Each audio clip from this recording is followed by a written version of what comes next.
this is a legit site, but What is it? What's the site? Esquire. Oh, yeah, they're decently legitimate.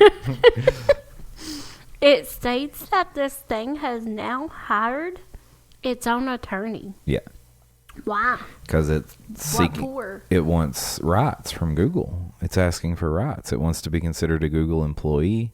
It wants. But we're getting. But in all reality, can they not just like pull the plug and decode this thing and say goodbye? At this point. But they don't want to. At this point, I don't know. I don't think they can. Why? Well, and that may have been, honestly, I don't know. But that may have been part of Brett Lemoine going public with it. Maybe he thought that they were going to shut it down.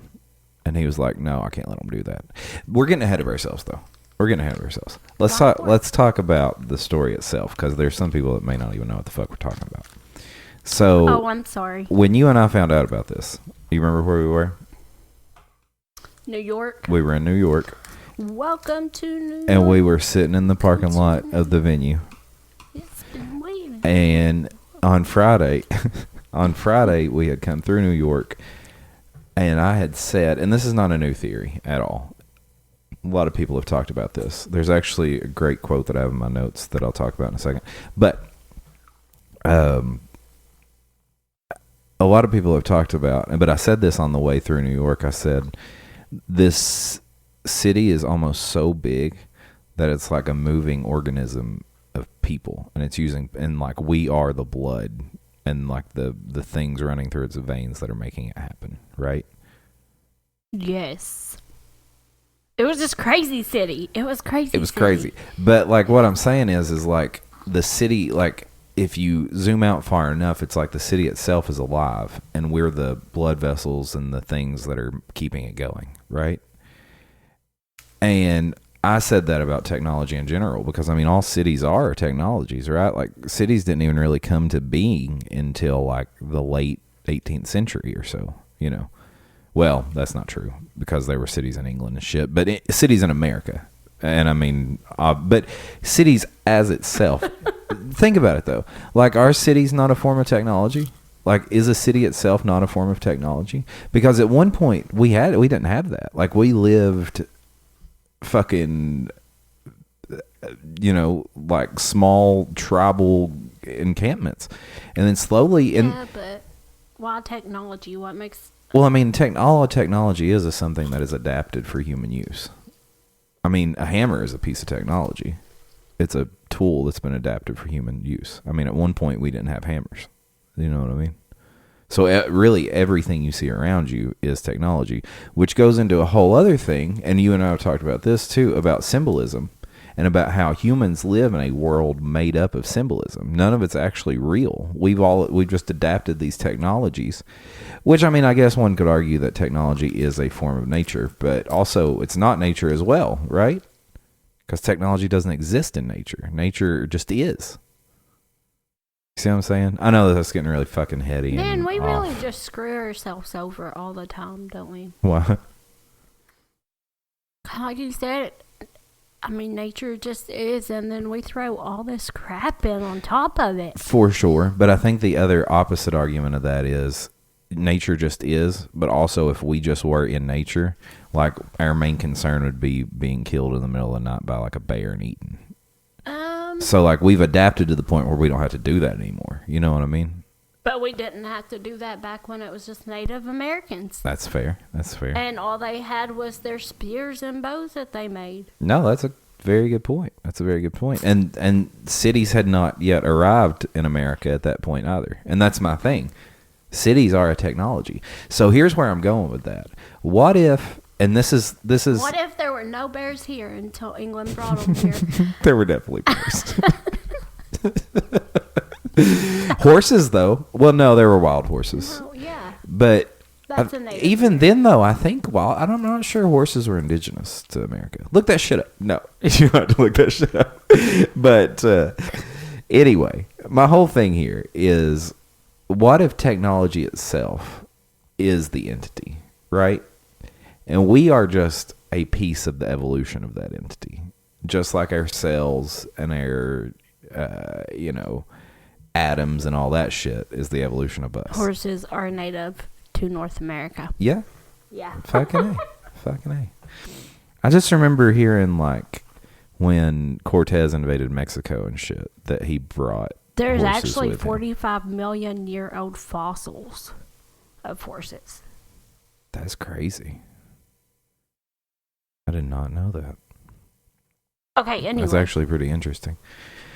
I'm really upset with this lambda stuff. Let's go. Okay, so my whole thing here, and let me read this quote real quick because I think that this quote fucking pops it off perfectly about what it is. So my whole thing here is technology itself is evolving, right? And what if technology is a sentient being that is using us to evolve itself?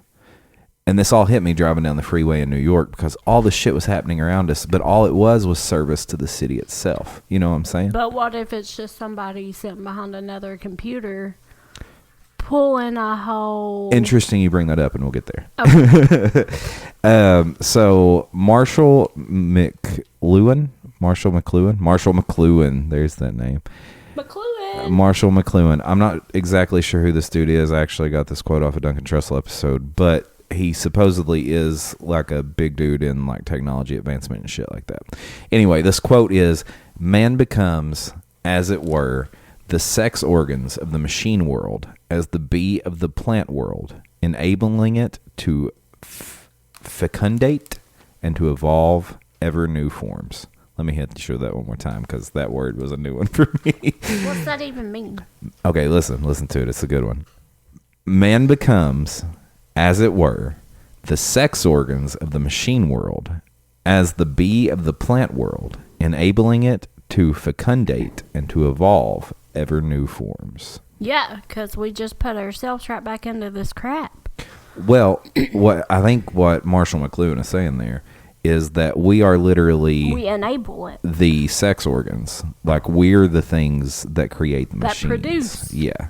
So humans are literally just... I'm not sure he's saying that we're like the penis and vagina of the machines, but like his analogy to bees is a really good one. Yeah. Because we're pollinating. You but know what are I mean? we pollinating, or is this scientist guy that doesn't want this thing shut down recoding this AI every day to keep up with? So that's an interesting part of the story too. Brett Lemoine, the guy who went public with this, never worked on Lambda. He doesn't know anything about its codes. What his job is he is brought in to basically... Is he a preacher? He actually is a preacher. I thought that's what I heard the other day. But he's like a preacher, like I'm a preacher. He's a preacher, and he not like I'm a preacher because I'm not a preacher. I'm used to preaching. No. This dude's. Gotcha. But that's an interesting part of this. Because this article says that this thing has a soul, and I don't know that I like that. That brings into that, but that brings a whole question in, right? Can machines have souls?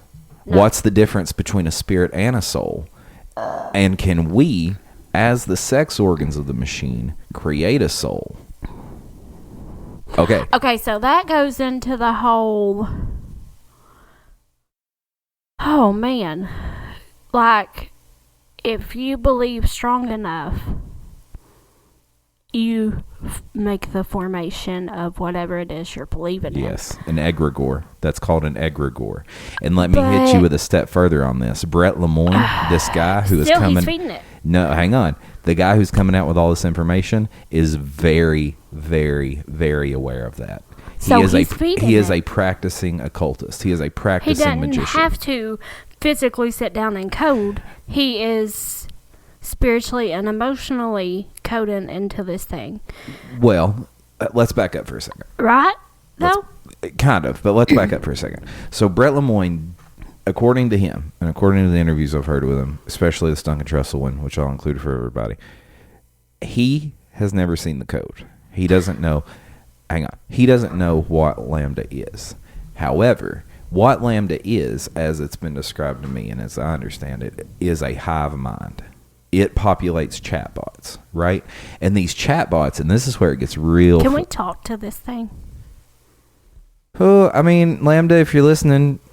No, like, reach out. can you get on Google and say talk to Lambda? No, Oh, okay. I don't think. Anyway, sorry. I didn't mean to cut you off. Well, what Lambda does is it populates chatbots, right? And these chatbots have personalities of their own. Like when you talk to these chatbots. Oh my God! So it's like us creating them. Mm-hmm. Like Every time I think it's creating its own form and Man, it's a multiple personality degenerative here. That is. Or is it another dimension speaking to us? Man, I don't know, because if it's creating all these personalities. So it's not. It's not creating the that's personalities. That's stuff that we go get help for. Here's the thing. These personalities. No, you're right. You're absolutely right. Like it is and I've thought about that as well. But here's the thing about that. Like, the chatbots themselves are not Lambda. Does that make sense? What Lambda is the aggregator of the chatbots. But if it's throwing these out and giving them their own... You remember the episode of Rick and Morty where... No. Hang on. You remember the episode of Rick and Morty where Rick...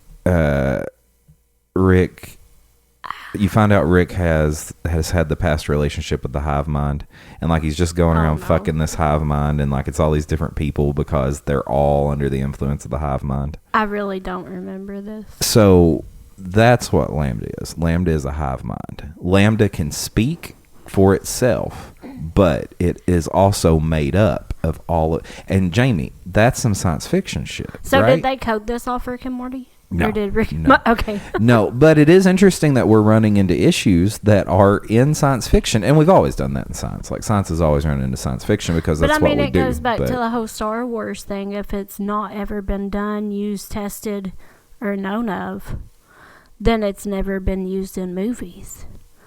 Are you talking about the Ben Rich quote where he says, if you've seen it in Star Wars or science fiction...